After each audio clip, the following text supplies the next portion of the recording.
kejar mereka, tangkap mereka, hajar mereka, hantam mereka. Kalau undang-undang memperbolehkan, dor mereka.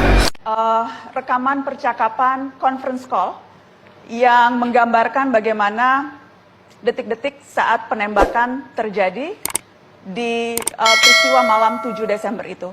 Rekaman ini kami peroleh secara eksklusif, kami putarkan di Mata Najwa.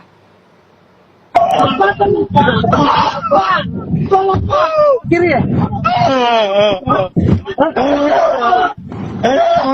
Bukan Sabri.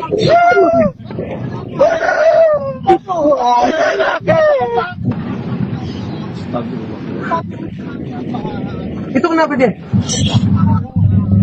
Penting mau IB dulu tempat aman. Pangda, kayaknya kita hari nggak bisa kesini Pangda, nggak bisa Kerawang Pangda. Nanti dulu kalau kita keluar aja kemana? Dan Bogor apa mana Dan? Balik markas. Balik markas aja. Kenal anak-anak. Tenang, udah Dan balik, kita tenang. Balik ya, balik ke markas, masuk tol. Pangda izin Pangda lapor ke anak-anak.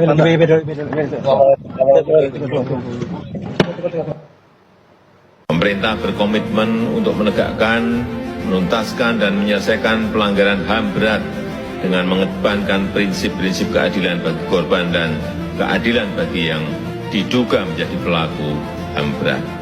Pasca Undang-Undang Nomor 26 Tahun 2000 tentang Pengadilan HAM, pemerintah melalui Jaksa Agung telah mengambil langkah untuk melakukan penyidikan umum terhadap peristiwa.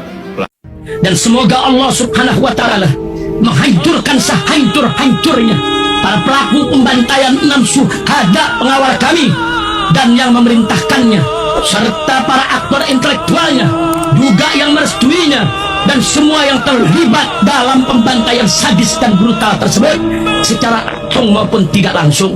Allahumma dammirhum tadmira waqtulhum badada wa la tughadir minhum ahada ya qawi ya matin ya muntaqim. Erick Thohir minta ke polisi tidak usah lagi usut ijazah palsu Jokowi. Jika diusut mau mati tragis kayak Laskar FPI berapa tahun yang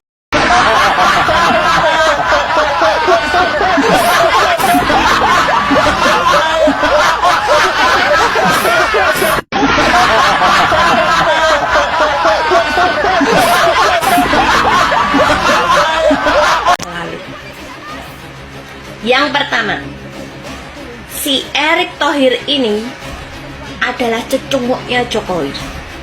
Yang kedua, Kapolri Listio Sigit hanya diam di saat gunjang-ganjing kisruh caruk mautnya isu ijazah palsu Jokowi. Yang ketiga, cermati baik-baik narasi ini. Erick Thohir minta ke polisi tidak usah lagi usut ijazah palsu Jokowi. Itu artinya Erick Thohir membenarkan bahwa ijazahnya Jokowi palsu. Betul apa betul? Dan dia mengancam yang keempat, jika diusut mau mati tragis kayak Laskar FPI. Bacotnya seorang pejabat, seorang menteri ngancam. Yang kelima, saya tidak menuduh, tapi alibi saya bahwasanya Erick Thohir ini tahu kematian Laskar FPI dan tahu persis tragedi KM 50. Anda masih ingat video di mana Jokowi cekakaan menertawakan pertanyaan dari wartawan mengenai kasus tragedi KM 50? Bisa dilihat di YouTube, bisa dilihat di beranda TikTok, bisa dilihat di VT saya.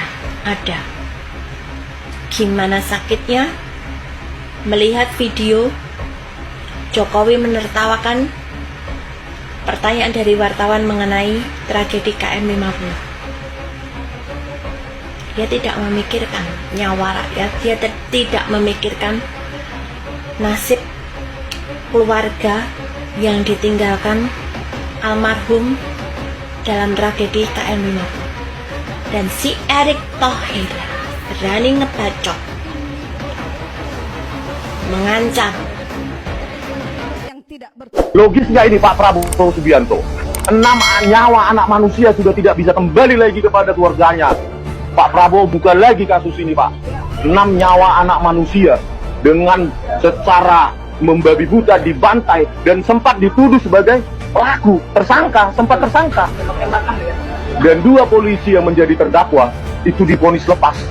Rekonstruksi yang dilakukan polisi hanya berdasarkan murni pada kesaksian kedua terdakwa polisi tersebut, tidak melibatkan keluarga, FPI dan lainnya.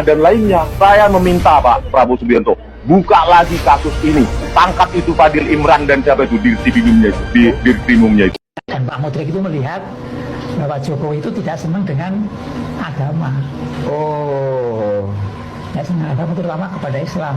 oh, Ya, tidak senang. Ngeri gitu ya. Itu yang lebih meyakinkan bahwa Jokowi itu dari keluarga PKI.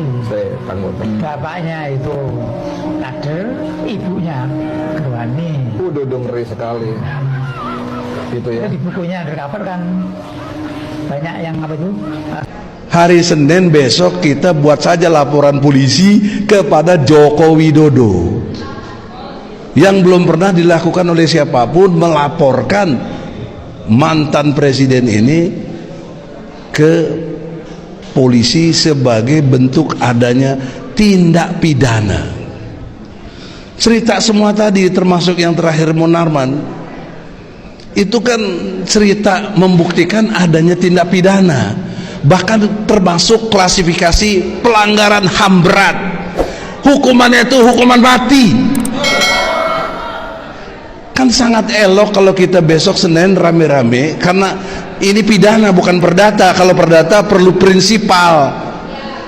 Kalau pidana siapapun menurut pasal 108 KUHP, yang melihat, yang mendengar, yang mengetahui adanya tindak pidana boleh melaporkan kejahatannya itu. Maka himbauan konkret saya hari Senin besok ya, saya dengan TPUA, tim pembela ulama dan aktivis, yang saya ingin pengawas ini, coba Medi sama DHL coba dengan hormat ke depan sini, Fikri juga. Beliau inilah tim inti dari TPUA. Siapa lagi yang belum? Rijal, biar nanti sekalian ini komentar. Rijal, Fadilah, Mas Arif juga, Arif di luar YouTuber. Sini supaya tahu begitu. Nah ini Medi, sahabat saya sudah lama, alumni Jerman, sama-sama di Jerman saya sama beliau. Alles klar, Kommissar. Wie geht's dir? Danke gut. Wah, machst du denn? Ya. Jadi sampai hari ini tetap seperjuangan. Dia wakil ketua presiden TPUA.